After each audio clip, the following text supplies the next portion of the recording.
আসসালামু আলাইকুম সবাইকে। আজকে পবিত্র জুম্মার দিন এবং আজকে শুক্রবার। সো আজকে আমি ভিডিও করার জন্য আবারও বসেছি। আমার এই ভিডিওতে আমি আপনাদেরকে দেখাবো হচ্ছে আমি রিসেন্টলি একটা বেটা ফিশ কিনেছি। আমার একটা ছোট্ট ট্যাঙ্ক ছিল যেটা সেটআপ হচ্ছে আমি অনেক আগেই করেছিলাম। বাট ট্যাঙ্কটা আমি রিনিউ করে একটা বেটা ফিশের জন্য আমি হচ্ছে ট্যাঙ্কটাকে সুন্দর করে সাজাই এবং হচ্ছে যা যা দরকার ছিল সেই জিনিসগুলো দিয়ে হচ্ছে আমি ট্যাঙ্কটাকে রেডি করি এবং ফাইনালি আমি বেটা ফিশটা কিনি এবং বেটা ফিশটার বিভিন্ন অ্যাক্টিভিটিস আপনাদেরকে দেখানোর জন্য আজকে মূলত এই ভিডিওটা।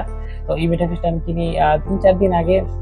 যেদিন আজকে ভিডিওটা ছাড়ছি ধরেন এর থেকে ৩-৪ দিন আগে। সো এই মাছটা মানে আমার অ্যাকুয়ারিয়ামে সুন্দরভাবে মানিয়ে নিয়েছে এবং আই থিঙ্ক এই বেটা ফিশটা হচ্ছে একটা রোজ টেল অর ডাবল টেল কি জানি বলে এই টাইপের। আমার এত মানে ডিপের কোনো নেই, মানে এই জিনিসটা ডিপ দেখে কিনি নাই যে অ্যাকচুয়ালি এটা কোন ব্রিডের বা কি। এটা ডাবল টেল দেখে বোঝা যাচ্ছিল।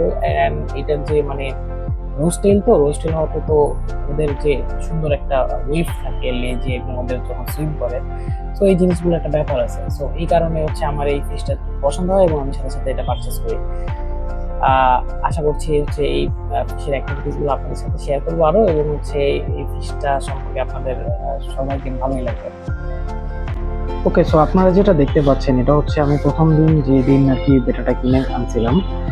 তো প্রথম দিন বেটাটা কিনে আনার পরে আমি হচ্ছে বেটাটাকে কিছুক্ষণ অ্যাক্লিমেশনে রাখি।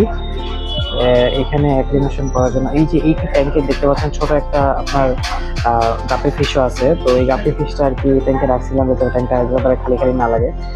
সো প্রায় অনেকক্ষণ অ্যাক্লিমেশন করার পরে এরপরে যে হচ্ছে তো এটাকে হচ্ছে ফাইনালি রিলিজ করা হচ্ছে। তো রিলিজ করার পরে জিনিসটা এত সুন্দর যে লাগবে এটা আমি বুঝিই নাই। দেখেন আপনারা এত সুন্দরভাবে মানে ও আহ, মানে চলাফেরা করতেছে পানির ভিতরে এবং মানে এত সুন্দরভাবে এক্সপ্লোর করতেছে ওর নতুন থাকার জায়গাটাকে ও হচ্ছে পুরোপুরি চিনে নেওয়ার চেষ্টা করতেছে। এটা হচ্ছে আশেপাশে নিজের অ্যাক্টিভিটিস গুলো দেখেন, থাকার জায়গাটাকে দেখতেছিল এবং এই থাকার জায়গাটাকে সে পুরোটা খেলানোর বডি এবং এদিকে সেদিক ছোটাছুটি করতেছিল। জাস্ট আউটস্ট্যান্ডিং, দেখতে এত ভালো লাগতেছিল যে বলার বাইরে। আমি চাইছিলাম অনেকদিন যাবত হচ্ছে একটা রেড এরকম ফাইটার ফিশ, যেটাকে আর কি আসলে বেটা ফিশ। তো একটু পর পর একটা জিনিসই বারবার নোটিস করতেছিলাম যে ও আর কি নিজের মানে থাকার যে জায়গাটা আছে সেই জায়গাটাকে হচ্ছে খুব ভালো মতো এক্সপ্লোর করতেছে এবং মানে নিজের মধ্যে একটা নতুনত্ব খুঁজে নেওয়ার চেষ্টা করতেছে।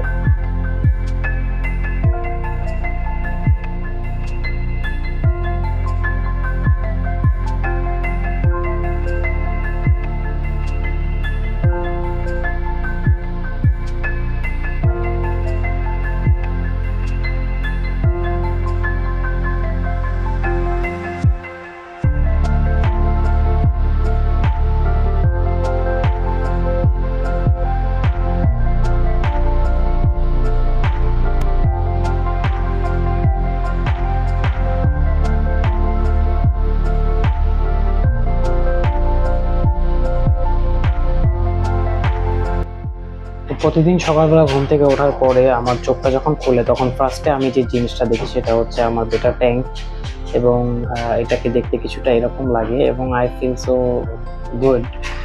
এরপরে হচ্ছে আমি যাই, পর্দাটা খুলি এবং পর্দাটা খোলার পর ঠিক এরকম লাগে। তো এরকম একদম ন্যাচারাল লাইটে এত সুন্দর কালার ফুটে উঠছে মাশাআল্লাহ যে বলার বাইরে। তো ওর যে বডি স্ট্রাকচার এবং ওর যে মানে চলাফেরার যে ধরন, এই জিনিসটা দেখলেই তো মানে মনটা আসলে ভালো হয়ে যায়। তো মানে আমার কাছে মনে হচ্ছে এটা আসলে ওর যে একটা জিনিস, যেহেতু এটা একটা অর্নামেন্টাল ফিশ, এটা হচ্ছে শোভা বাড়ায়, একটা অ্যাকুয়ারিয়ামের সৌন্দর্য বাড়ায় এবং জিনিসটা খুবই সুন্দর লাগতেছে। তো আমার পেটের যে শখ, এই যে এই বেটা ফিশের যে শখ, অলমোস্ট দেখা যাচ্ছে যে মানে ওর সৌন্দর্যে মানে আমি মুখরিত হয়ে যাচ্ছি। আসলে কি বলবো, বলার ভাষাও নাই ঠিক মতো।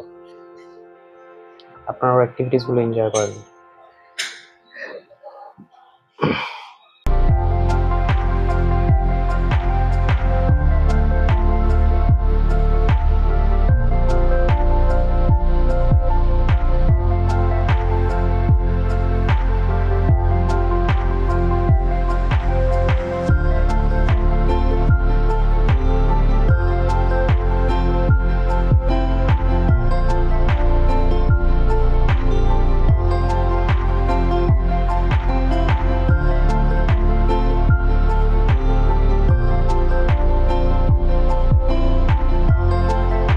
অ্যাজ ইউ ক্যান সি আমার এখন হচ্ছে দুইটা সেট আপ হয়ে গেছে। তো রাতের বেলা দুইটা সেট আপে যখন আমি লাইট জ্বালাই এবং হচ্ছে লাইট জ্বালা জিনিসটাকে মানে ডেকোরেটিভ পারপাসে রাখি, এবং জিনিসটা এত সুন্দর, এত লাইভ এবং এত মানে লাইভ ইভেন্টলি লাগে। সো জিনিসটা আসলে খুবই খুবই সুন্দর লাগে আমার কাছে। ধন্যবাদ সবাইকে, ভালো থাকবেন, আসসালামু আলাইকুম।